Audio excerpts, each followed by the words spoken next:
Hello, everybody. This is Michael with Late Night Astronomy, and we are here with a live stream of the moon, the Halloween blue moon of 2020.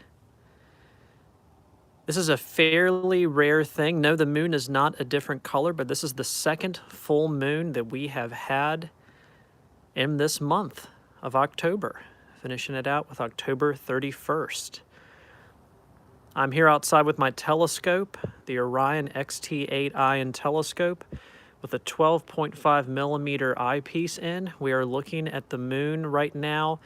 I've got my 25 millimeter eyepiece in here, and we're looking at the moon roughly at about 48 times magnification.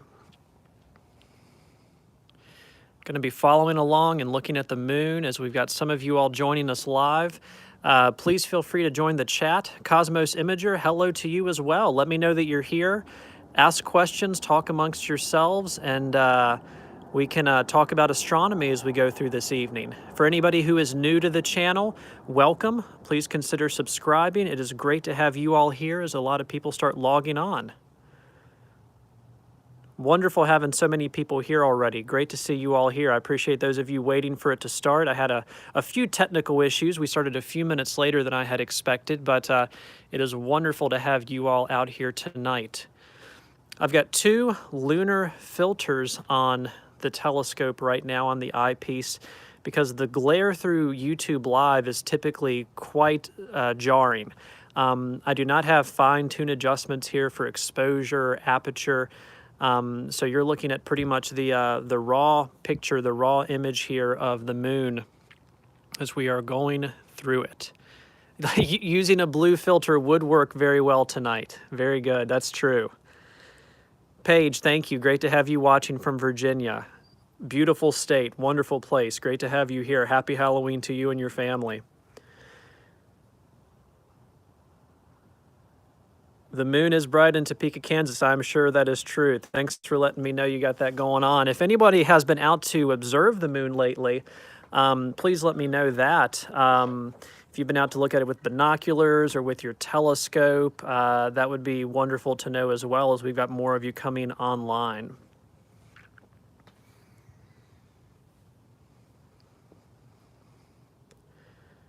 Watching from India, that is fabulous. We've got people from all around the world on this stream tonight. You're out with your telescope and binoculars right now. That is wonderful. The binocular view is the best view for the moon. I've got this set up through the telescope right now just because of how that is really the best way to look at it here. But man, a pair of binoculars is great. What pair of binoculars do you have for this?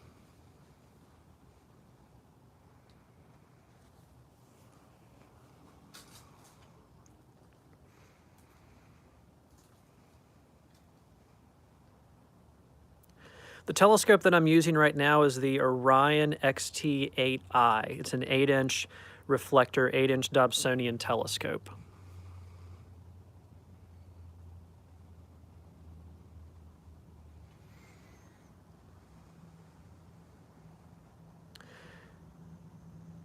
Excellent, 15 by 70 binoculars. Those are very similar, if not the exact same type of binoculars that I have as well.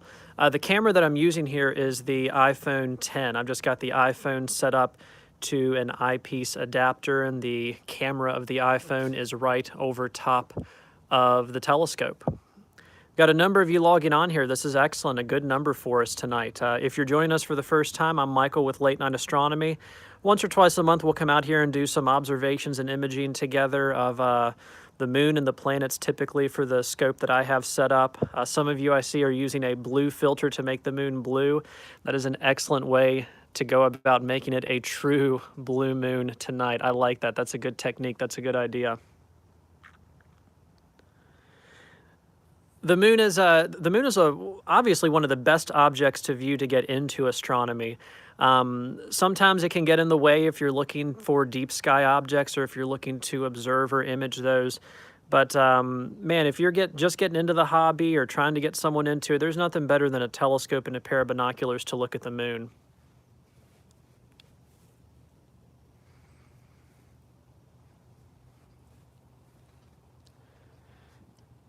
So I may try to work in a different eyepiece in a few minutes. This is about a 48 times magnification view. You're not going to get many views of craters with a full moon because the light is pretty much hitting it straight on. The best time to view the moon is going to be when it's early or late in its phases because the light's coming in at an angle, which will really highlight the craters. So a little bit later on, I might try to switch out the eyepiece live, which will be an interesting thing to see. But for right now, we'll stick with this view. This is a 25 millimeter eyepiece that I've got the iPhone set up to right now.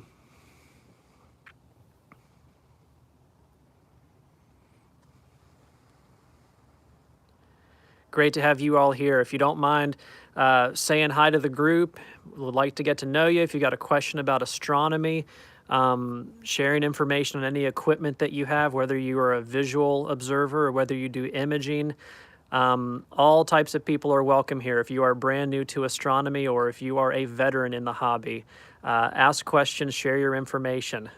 Happy Halloween and a full moon, blue moon to you as well. We got the moon, the blue moon, and a pumpkin. That is the best way to celebrate tonight as we are watching the moon together live through the telescope. You can tell I'm having to adjust it. This kind of shows you how fast the moon is moving at this level of magnification. And the more you get zoomed in, the faster and faster it's moving through the field of view and through the eyepiece. I've been a member of the Astronomical League for, I guess, 4 or 5 years now, involved with my local club. It's a great way to get into astronomy. Excellent. Welcome from Southern California. Sorry you lost visibility there with cloud cover, but we got you taken care of here with a beautiful view of the moon from the east coast of the United States. So if you're new to the channel, it is great to have you here. Please consider subscribing, and welcome to the show.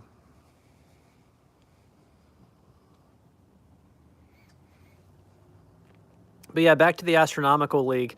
If you have a local astronomy club, that is a wonderful way to get into the hobby, and then you will probably become a member of the Astronomical League through that local club. They have observing programs for the moon, the planets, deep sky objects. It's a wonderful way to get into the hobby deeper. Well, I appreciate that. Thank you from Indiana. Happy Halloween to you, and thank you for joining us on this live stream as we hang out this evening.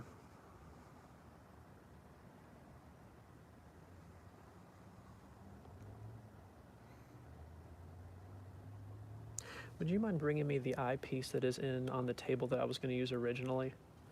Thank you. Okay, member at large. Yeah, that's a great way to join the Astronomical League as well. Do you have a local club in your area, or did you just care to join in that way?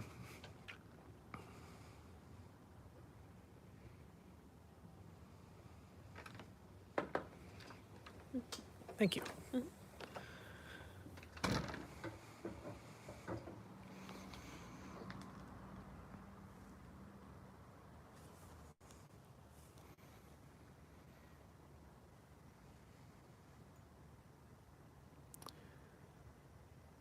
So this is being tracked manually, and as I switch over to a new eyepiece in maybe 5 or so minutes, you'll see how much the difference is in terms of it moving with the zoom of it. But this is a pretty good view right here. These are actually 2 lunar filters stacked on top of each other. The moon is so bright through my 8-inch Dobsonian, especially with how little YouTube lets me change settings and things, that it very much is the only way to observe it at full moon is with a lunar filter and with this streaming app with 2 lunar filters that are a part of it as well.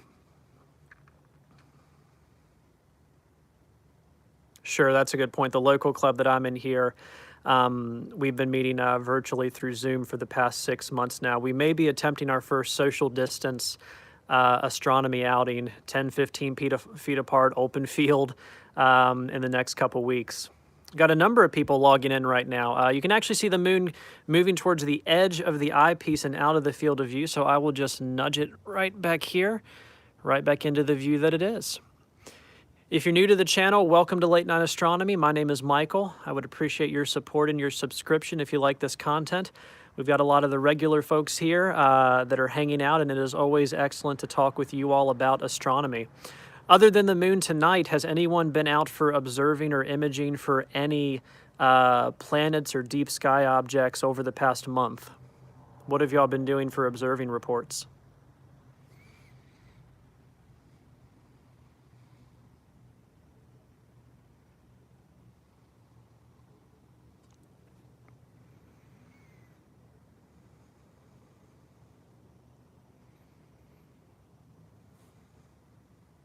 The main thing for me has been the planet Mars. Mars was at opposition, I guess, 2 or 3 weeks ago now. Still a wonderful view in the nighttime sky, a little bit off to the right of the moon, a good bit off to the right of the moon, but they were pretty close again last night. Yeah, it is planet season, that's for sure. At sunset tonight, you had Jupiter, Saturn, Mars, and then the moon. It was quite a sight from the west sky to the east sky. Saturn and Jupiter, Steve's been viewing those, excellent.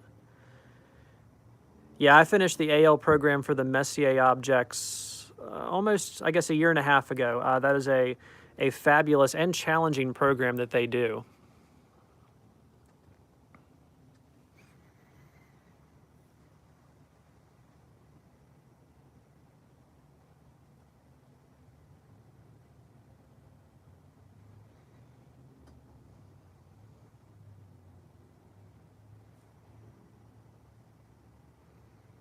All right, I'm going to attempt right now to switch eyepieces to make it a higher magnification. So if I miss something in the chat, that is the reason why. And we may have about 30 seconds or so of me fumbling things around and trying not to make a fool of myself. So I'm going to try to do this real quick. Please hang tight, and we'll keep going on with our conversation. I'm going to be switching over to a 12.5 millimeter eyepiece, which will give us about 100 times magnification. So I'm going to stay live. Give me 1 second to do this, and we'll switch things out and see how it looks. I'll have you hold the eyepiece. Thank you.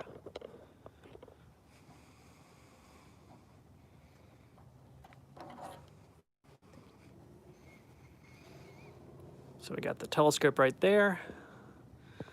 The new eyepiece going in place.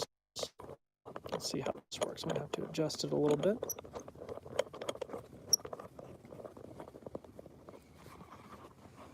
Let's put it back in.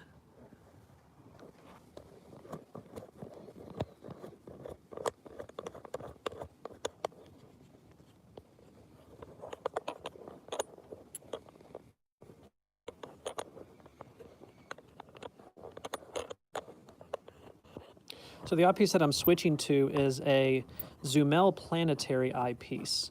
They don't make these anymore. They were quite affordable. There's an Orion version of this that is very good as well, but is a little more expensive. But this eyepiece is going to have a nice wide field of view to it and allow us a good bit of extra magnification as well. As I said, moving up to about 100 times magnification. Let's see if this got it on the first try.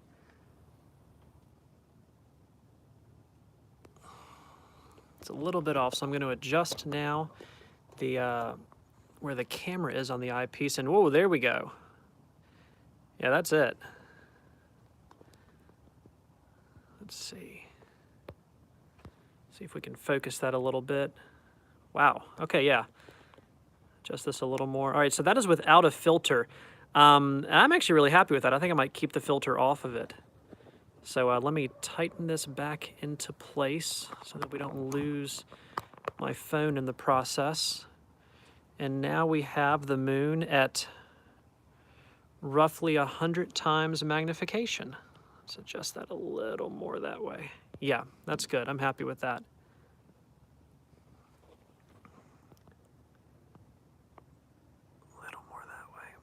There we go. Excellent. So do you all prefer this with or without the moon filter? Are you happy with how this is, or do you think the moon filter might be a little better for it? Let me refocus it. There we go. Focus keeps going in and out on the app this time, but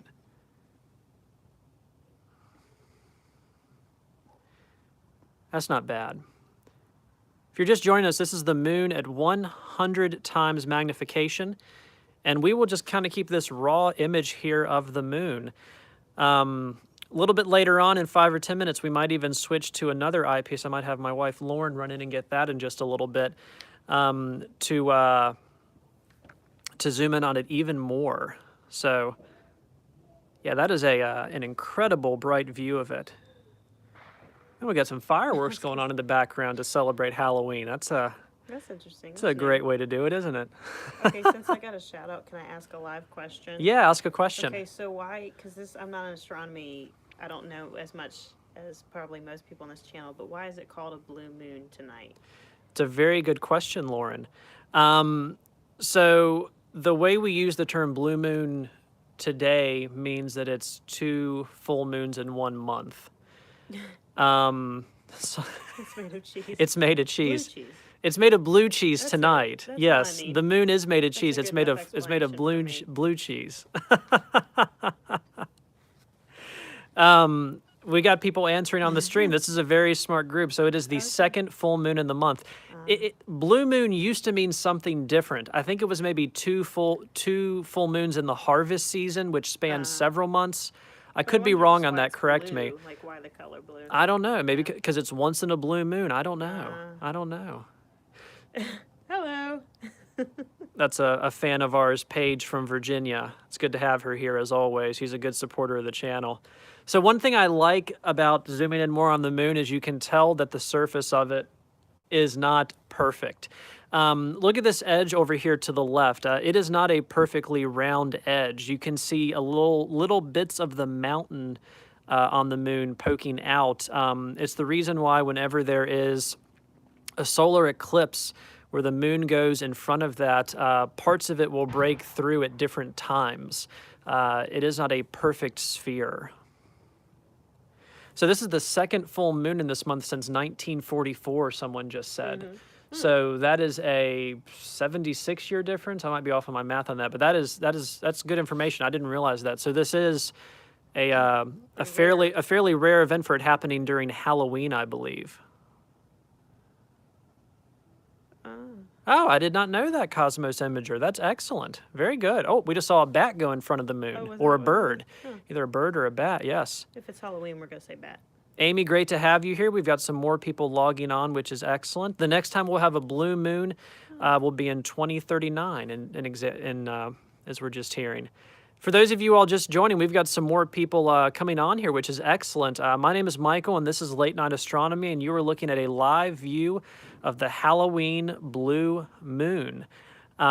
This is through my telescope, which is an 8-inch reflector, and you are looking at about 100 times magnification view.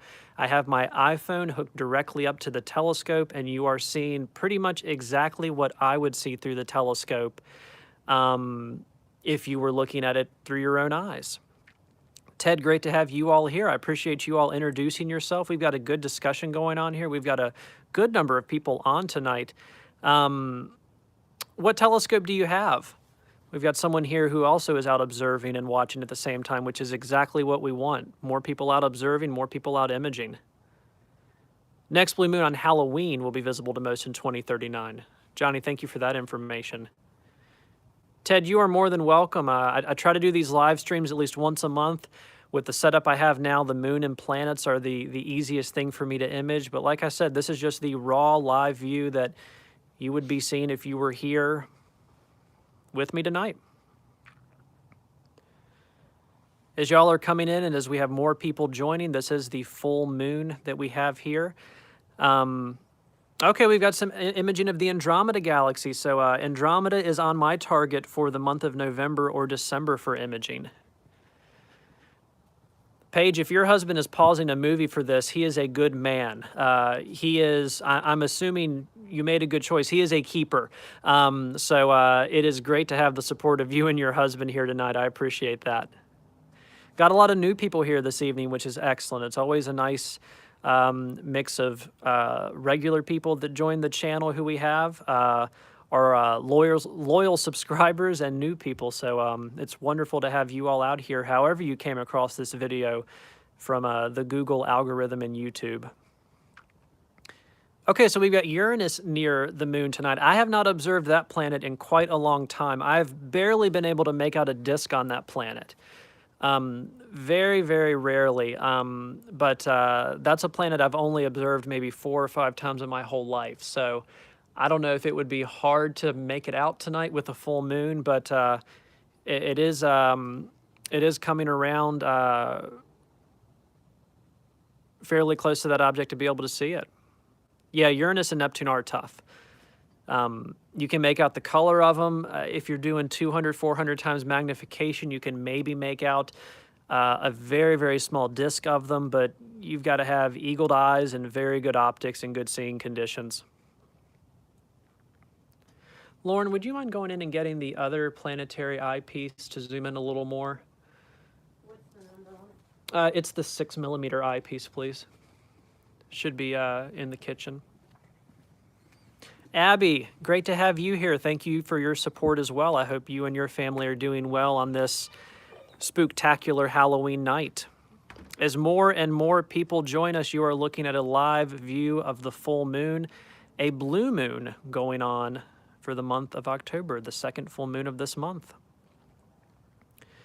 Yeah, Johnny's exactly right.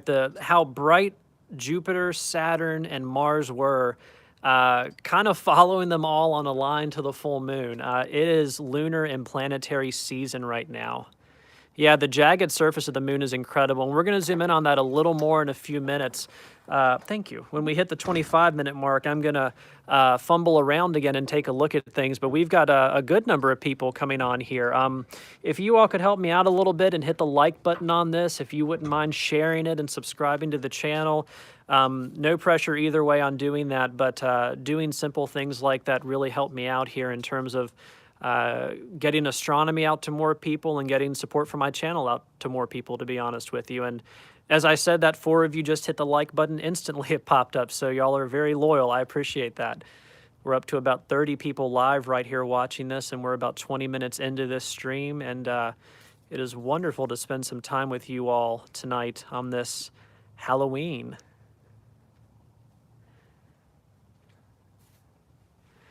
Yeah, it's for any event in astronomy. It's all about the clouds, and it seems like whenever you want to go out to observe, whenever Mars is at its closest, whenever the moon is at its closest, is when the clouds show back up. So we had cloudy weather earlier today, but it cleared off for the evening, thankfully. All right, we've got I think wrote in hello, what I am looking at here. A viewer from Australia, where it is 1:27 p.m. As I check my watch, it is 10:27 p.m. here on the East Coast of the United States. So this is great. Eric, great to have you here, and I'm really glad you are liking this content. I appreciate that very much. We've got people from all across the United States, and even better than that, all across the world that are watching it here. And we've got everybody kind of saying now what time it is where they are. So that is the beauty of the internet and the beauty of connecting everything here on YouTube.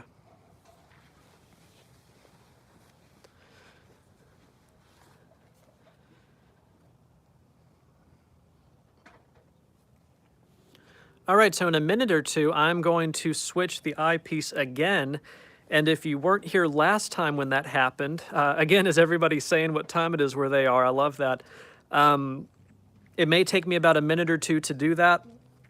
I'll talk through it a little bit, but continue to chat with each other. We're going to be going from a 100 times magnification view right here to a 200 times magnification view. Growing up in Maryland, Maryland is a beautiful state. I am in the lovely state of Virginia observing tonight. So observing from the East Coast and observing from the Commonwealth of Virginia. Oregon, this is excellent. This is so neat how everyone is hanging out here for it. This is great. We're still around 30 people. Another bat or bird just flew in front of the moon. The clocks do turn back tonight. You're right. I keep forgetting that. All right, so I'm going to switch out the eyepiece right now. This will take a minute or two. We've got some new people logging on. My name's Michael, and this is Late Night Astronomy. If you could like this, share this, subscribe, I would greatly appreciate it. So I'm going to switch out the eyepiece live on camera. So I will try not to embarrass myself, but I'm going to switch this out, and we will take a look at what we have here at 200 times magnification. So let me switch out this eyepiece. Give me 1 second. It'll probably take a minute or two, but please keep on talking, keep on chatting, and we'll observe the moon a little more. Here we go. So this next eyepiece is going to be a 6mm eyepiece. Thank you. Which will give us roughly 200 times magnification. I'm going to switch that out here. Attach the cell phone to it. We've got a good tight lock on it so I don't drop my iPhone. And now let's adjust this over the eyepiece to see if we can find the sweet spot. Wow, okay, there it is. There we go, of the moon. All right, let me try to lock this in. And we seem to be a little out of focus. There we go. Wow, you can make out mountaintops on the edge of the moon there. So this is roughly 200 times magnification. And we are, see, moving it now, it moves around quite a bit. 200 times magnification looking at the surface of the moon. That is an incredible sight right there. And I may try to put one lunar filter on it just to kick back on the glare a little bit, which might get us a little more detail on it, because there's a lot of light bouncing around in this telescope from it. So let me go get a lunar filter real quick, and I will be right back.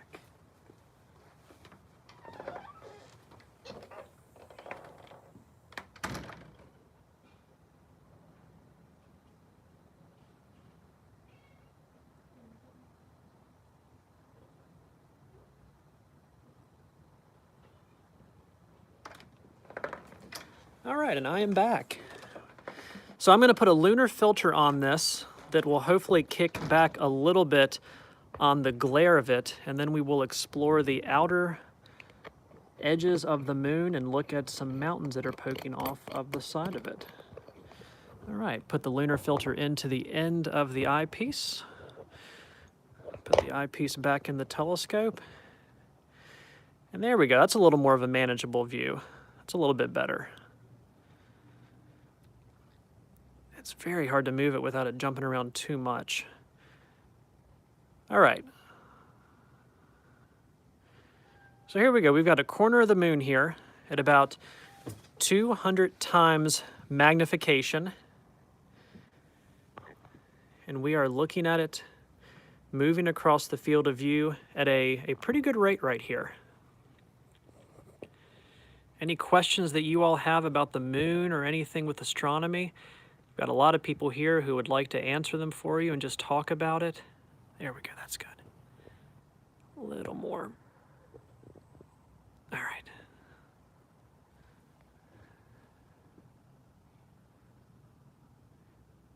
Just moving across the surface here. A full moon is really the worst time to look at the moon because it is so bright.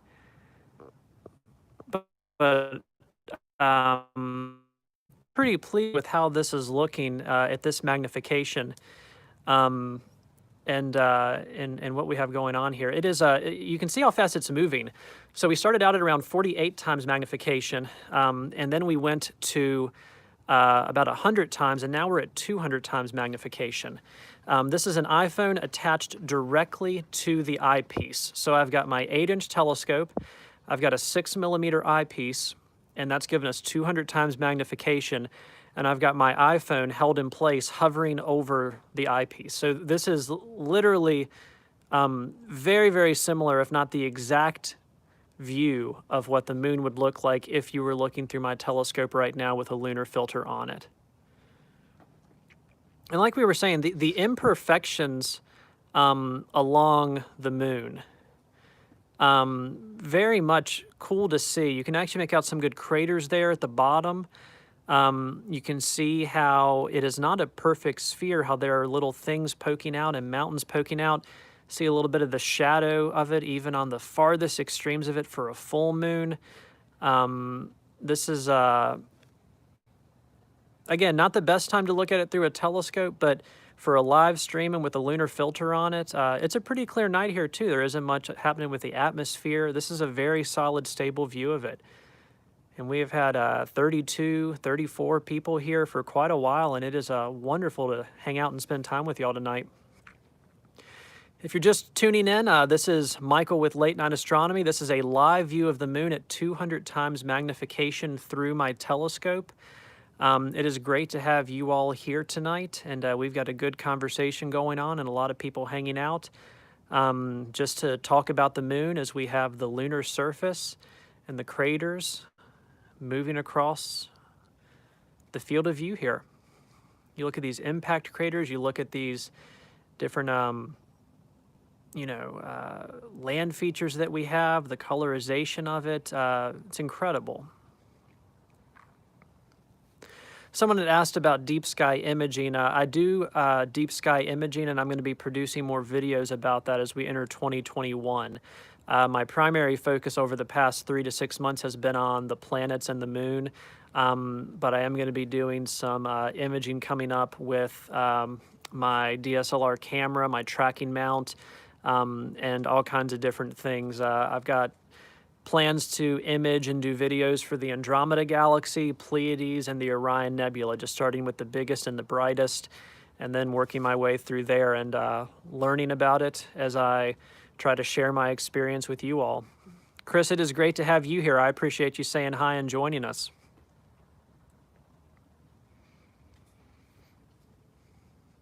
Yeah, refractors are incredible for imaging as well. You can get an idea here for just how fast the moon is moving. So let's have the moon start off right here, and then let's just watch it go through the field of view. Just from this edge right here. I'm not going to touch the telescope for 1 or 2 minutes. We're just going to watch it coast across the entire time. So the Orion Star Blast is a good telescope. That's I've owned 2 Orion telescopes, and they're very solid products and a very good way to get into the hobby.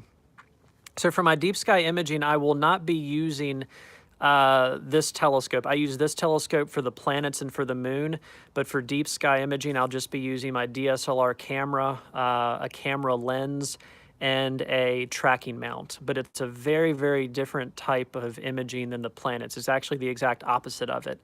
For deep sky objects, you want long exposures. For planets, you want fast frames per second. It's a complete reversal of what I've been doing for the past 6 months. Typically, I do 3 to 6 months of planetary imaging and then 3 to 6 months of deep sky imaging and just kind of bounce back and forth throughout the year, depending on what's in the sky. We got the full blue moon here of Halloween coasting across the image. Good question. I do have a solar telescope.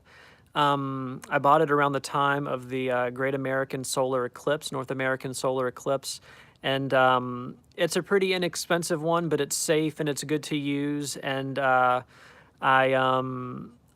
do solar observing. Now, the sun has not been active lately. It's actually been oddly inactive even for its normal solar cycle. But I'm doing an astronomical program where you have to find sunspots, and there have been virtually no sunspots to see this year. Very, very few. So as soon as the sun gets active again, I do plan on looking at that. I do have a Twitter account. I primarily post and use this YouTube channel, but feel free to follow me on Twitter or Instagram at Late Night Astronomy. Yeah, Ted, I appreciate that. It is amazing what you can do for a somewhat affordable price. Now, obviously, we're talking hundreds of dollars for this telescope or for imaging, but what used to cost thousands or tens of thousands of dollars to image especially deep sky objects in the past 10 or 15 years has fallen down to the hundreds or low thousands of dollars, which is still a lot of money, but it is a much lower threshold for getting into astrophotography than it used to be. And that's a pretty modern thing, and a lot of that has to do with digital photography.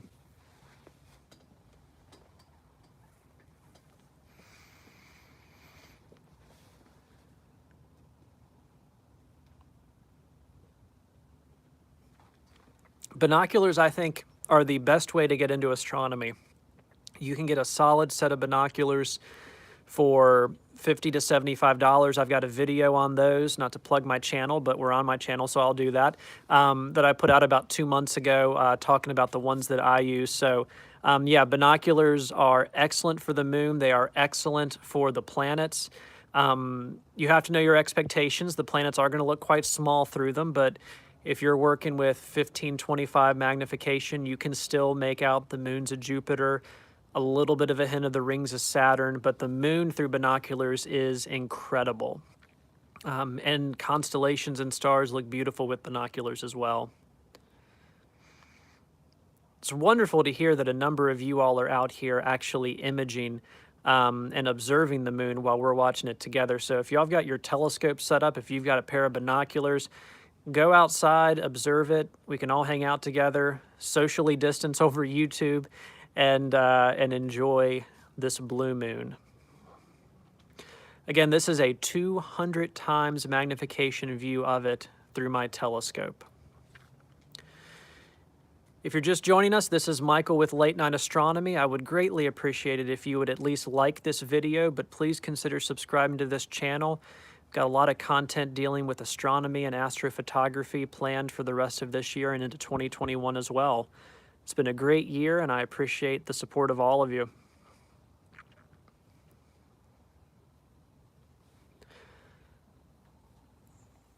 Lauren, would you mind going to get my 2 times Barlow lens? Yes. Thank you. Is that the really big one? No, it's off to the right of the case, and it'll say 2 times on it instead of 3 times, I believe. So by popular demand, before we call it a night, I think we will try to take this to 400 times magnification, which I'm predicting we will not have results that are very appealing, but hey, we got to try it. Let's push this thing to the limit. Let's see what's going on. So we will go from 200 times right here to 400 times magnification. The tracking mount, Johnny, that I use for imaging is the Ioptron SkyGuider Pro. If you're interested, I did a video on it, I think in July, that's posted on my channel, reviewing it and going over a bit of a step-by-step guide of how to use it. But it is, from reviews I saw on it and from what I read about it, it is one of the most solid mounts to get into astrophotography for under $500, which is a lot of money, but it's a good entry point for it. I had heard that Sky Safari 7 was slated to be released before the end of this year. Now, with everything going on in the world, if that was delayed, that's very possible, but I'm hoping Sky Safari 7 will be out soon, and we can get that app going and get a video on it. Yeah, the Star Adventure is an excellent tracking mount as well. I ended up going with the SkyGuider, but they're very similar, and that's a very good option as well. Do you still have the colored moon filters? I think a lot of people ask for blue. So I don't have those. Okay. I have those downstairs in storage. Oh, okay. Because I haven't used them in so long. Yeah. But that's actually a good idea. We're up to 3940 people. This is excellent. If for those of you that are joining the stream, you are looking at a live view of obviously the surface of the moon, 200 times magnification. The blue moon does not mean that the blue is that the moon is blue. Sadly, I hate to be the one to share that information. We call it a blue moon because it happens 2 times in 1 month, a full moon. But sadly, the moon looks as bright and normal and beautiful as it always does.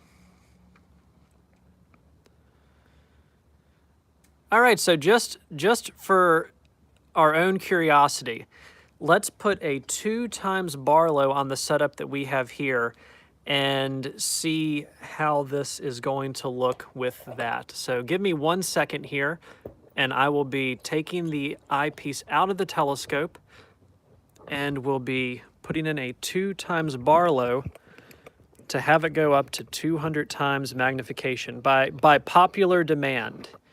Never say I don't take requests from you all. I saw that on the stream and I was like, that's a good idea. So I rarely observe at 400 times magnification because it typically just doesn't turn out too well. But let's focus this and let's see. Hey, that isn't bad. Now let's go over here to the surface, the edge of it. Focus it a little bit. Oh, that's nice. Oh, wow. Whoever it was who suggested that, it might have been Cosmos Imager. You win tonight.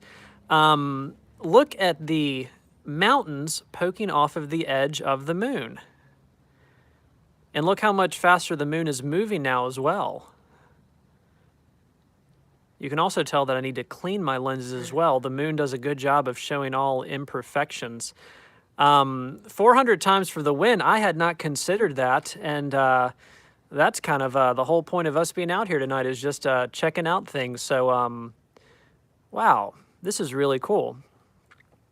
So we have right now an 8-inch telescope with a 6mm lens and a 2 times Barlow lens, which for this telescope and setup gives us roughly, or exactly actually, 400 times magnification. So this is 400 times magnification looking at the surface of the moon.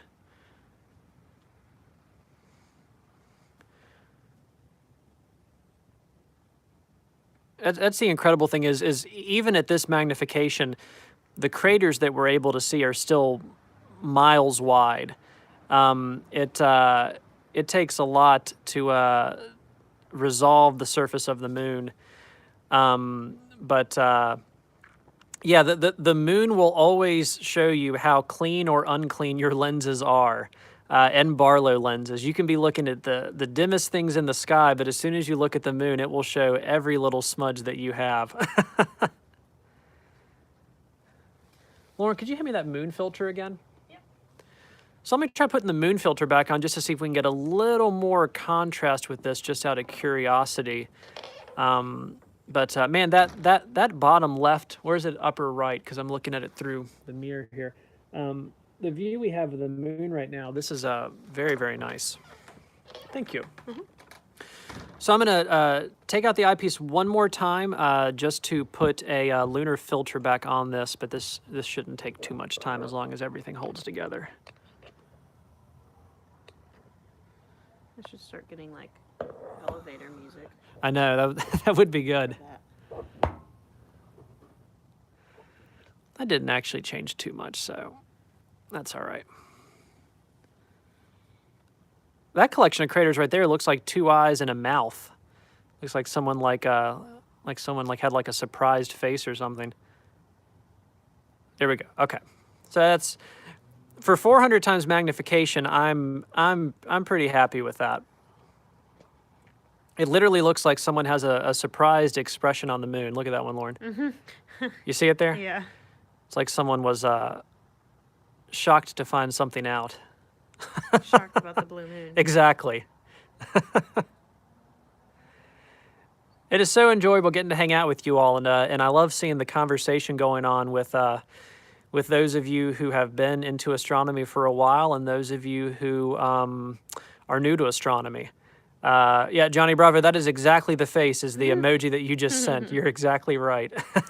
Someone who just joined asked about the water on the moon finding. Oh, I didn't see that, Lauren. Thank you. I'd be curious for you to address So that. I saw that story, but I hadn't read much about it, but it appeared to be frozen water on the bright side of the moon, which would be the side of the moon facing Earth. And anytime they find or think they found that on the moon, that's a wonderful sign for eventual lunar bases, traveling to the moon, creating fuel on the moon. Anytime you don't have to take something there that's already there, it makes it that much easier and better. So that's a great question and something that I need to read up more on. Does anyone else have any more information on the frozen water that they found on the surface of the moon that they announced just this week? Let's try to focus that a little better. There we go.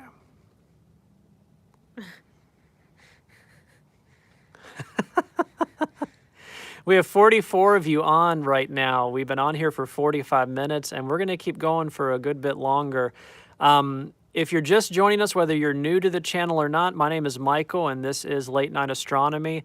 If you could like this video, share it, subscribe to the channel, I would greatly appreciate it. We are looking at the moon at 400 times magnification, which is something I would rarely ever suggest, but it is a very, very clear night, and this is actually working pretty well. Normally, on most nights, the highest I would ever take my telescope is 200 times magnification, but by popular demand, we're at 400, and man, this is working out well. We've got this favorite crater pattern here for us of the eyes and the mouth looking like a face that was surprised by something that we keep coming back to, that we've had emojis about.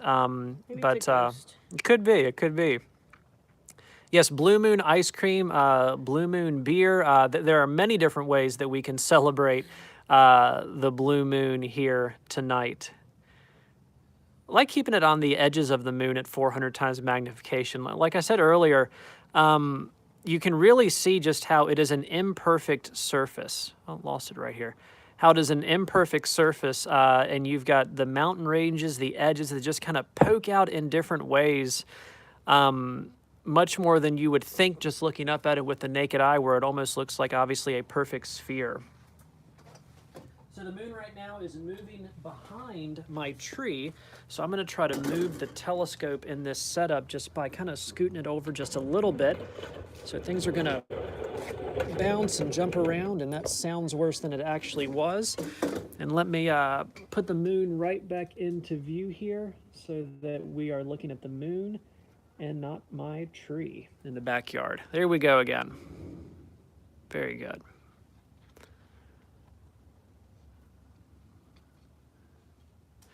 Oh, you were designing a guide scope with a 3D printer. Daryl, how did you come about wanting to do that? Did you get the dimensions from someone else, or did you come up with it on your own? How did you design that for a 3D printer? That's fascinating.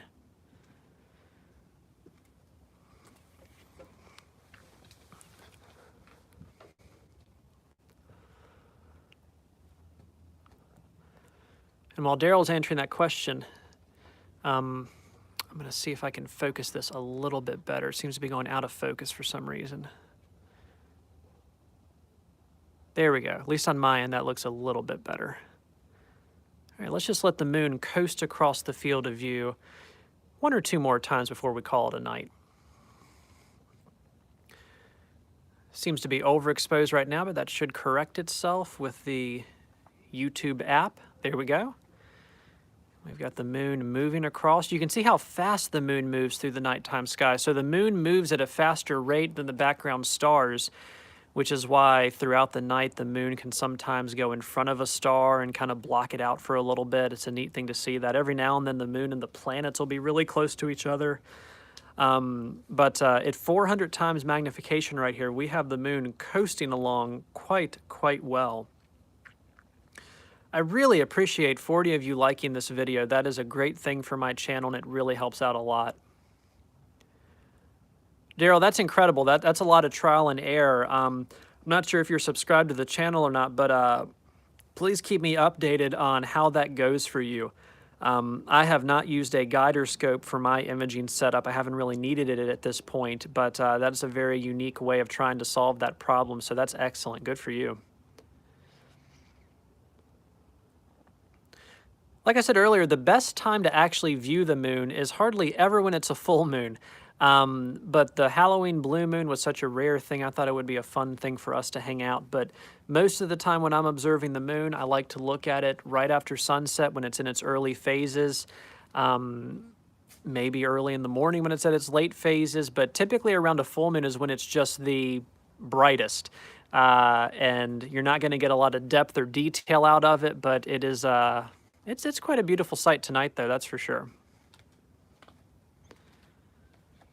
We started out the night at 48 times magnification, moved up to 100, went to 200, have several of you talk me into 400 times magnification, which I didn't think would look this good, but for my equipment, I'm pretty pleased with it.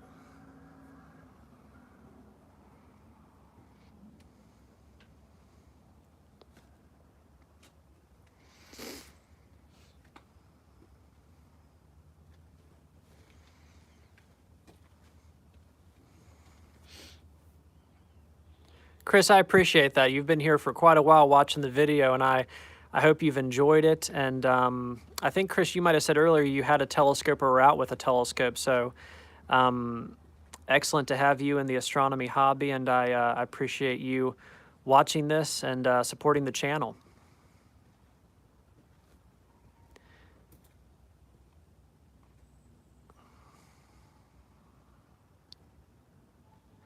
About a year ago, 2 years ago actually, I finished the Lunar Observing Program with the Astronomical League. It took me about a year to do that. They have you go through and kind of chart all of the lunar phases. They have you go through and look at different craters at different times of the month. It's a really, really good program to get you into astronomy and to get you to learn the surface of the moon. Wow, we actually have the actual blue moon here tonight. So, blue moon, it is truly an honor. Thank you for being here.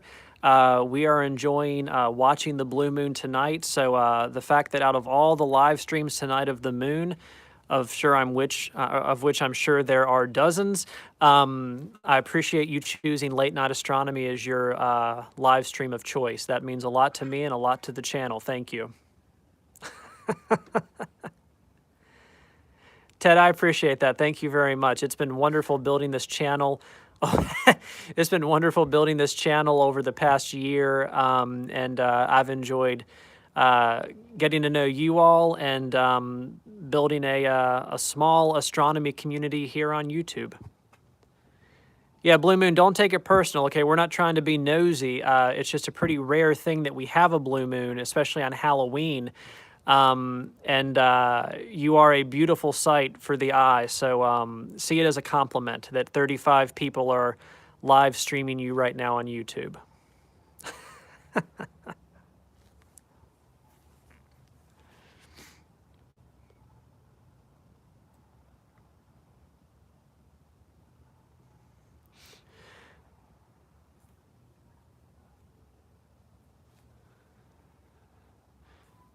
So before we start winding things down here tonight, what do you all have planned for observing or imaging for the month of November?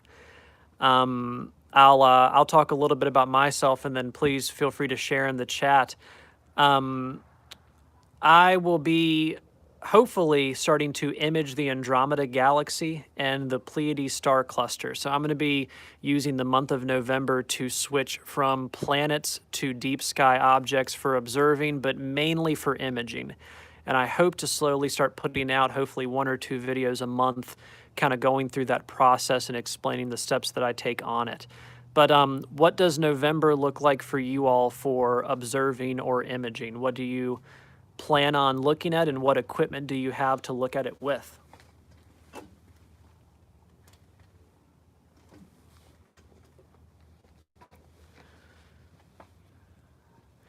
Chris, that's excellent. Yeah, the meteor shower coming up, which is one of the better ones, the Orion Nebula, Pleiades, great choices. Daryl, you still got time on Mars. Definitely, the longer you wait, the farther we move away from it.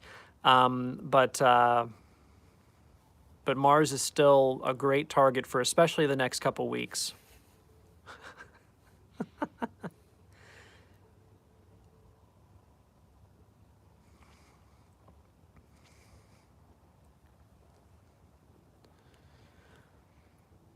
For the Andromeda Galaxy, I think it was Johnny that was saying that. For the Andromeda Galaxy, what do you use for your post-processing? Do you use GIMP, Photoshop, PixInsight? What are you using to work with the data after you capture it?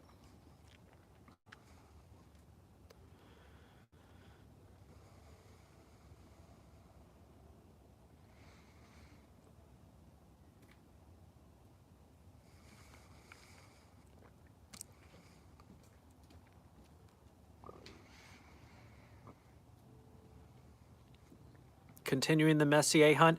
How many Messier objects do you have left?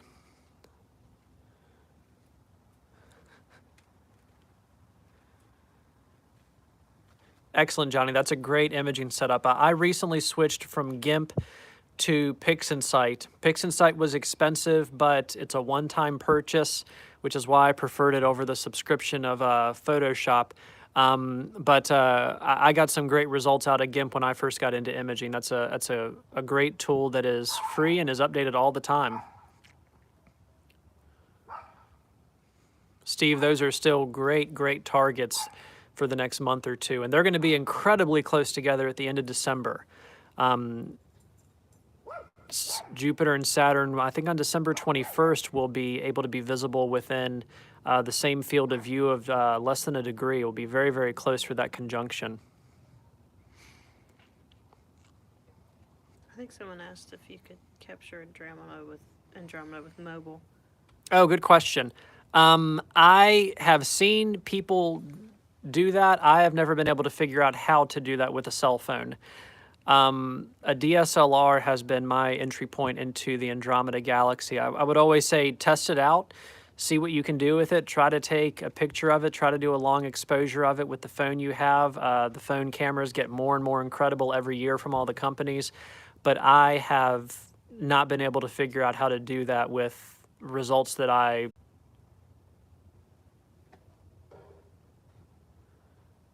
Ladies and gentlemen, we are having some difficulty with the stream, I believe, but I apologize for that. We are almost at the hour point, so I'm going to go ahead and call it a night here on my end. This has been such an enjoyable thing to spend part of Halloween evening with you all. Again, this is Michael with Late Night Astronomy. Please consider subscribing, and as always, thank you all so much for your support. It is wonderful to have you all here just hanging out. We've got a great group of people on this channel, and I wish you all nothing but clear skies for the month to come. And I've got some videos coming, hopefully even next week, on astrophotography that I would appreciate you watching. And as always, thank you all so much for your support from around the world. It is incredible to me how many of you all we are able to reach with this small YouTube channel, but it is growing day by day, and I appreciate your support so much. So from Virginia, from a telescope looking at a 400 times magnification view of the surface of the moon, clear skies from Late Night Astronomy, and thank you all so much for your support. Have a great night, everybody. I'll see you next time.